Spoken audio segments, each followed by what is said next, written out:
अरस्तु यूनानी दर्शन शास्त्र के महानतम विचारकों में से एक थे। वे प्लेटो के शिष्य और सिकंदर के गुरु थे।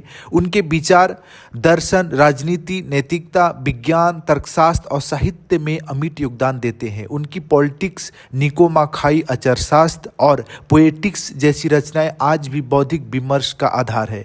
अरस्तु की राजनीतिक विचारधारा यदि देखें तो राजनीति का उद्देश्य क्या है, वो क्या कहते हैं। देखिए, अरस्तु ने राजनीति को केवल सत्ता प्राप्ति का साधन नहीं माना, बल्कि इसे समाज में न्याय और नैतिकता स्थापित करने का माध्यम बताया।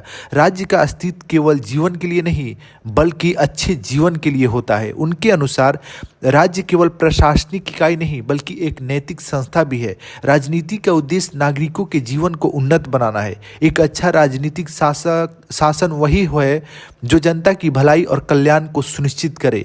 यदि उनकी तुलना राजनीति पर प्लेटो से करें तो देखिए, प्लेटो ने एक दार्शनिक राजा की परिकल्पना की थी जो शासन करेगा, जबकि अरस्तु ने बहुलतावादी शासन प्रणाली का पॉलिटी का समर्थन किया। जहां मैकियावेली ने राजनीति को नैतिकता से अलग किया, वहीं अरस्तु ने नैतिक राजनीति पर बल दिया।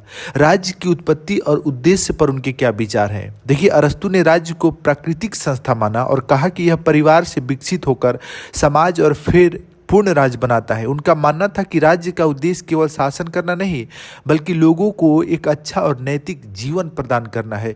सामाजिक इकाई में जैसे परिवार, जिसका उद्देश्य बुनियादी आवश्यकताओं की पूर्ति करना, उदाहरण जैसे देखें तो माता पिता और संतान।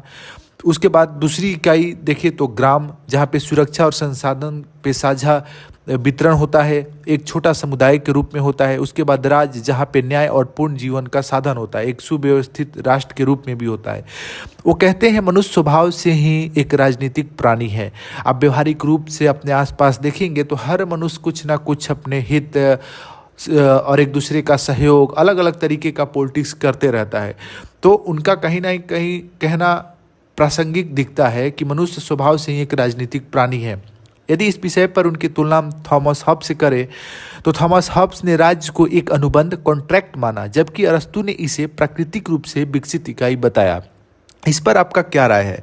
राज्य जो है क्या एक कॉन्ट्रैक्ट है जो लोग मिलकर बनाते हैं, या यह प्राकृतिक रूप से ही है? यानी कि ये जो राज्य है वो है ही प्राकृतिक रूप से, ये बनना तय है, निश्चित है। ये एक कॉन्ट्रैक्ट नहीं है कि हम चाहकर इसे बना रहे हैं, बल्कि इसे बनना ही है।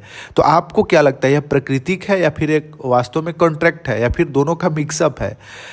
वही इनकी तुलना यदि जॉन लॉक से करें तो जॉन लॉक ने राज्य को व्यक्तिगत अधिकारों की सुरक्षा का साधन माना, लेकिन अरस्तु ने इसे नैतिक जीवन के लिए आवश्यक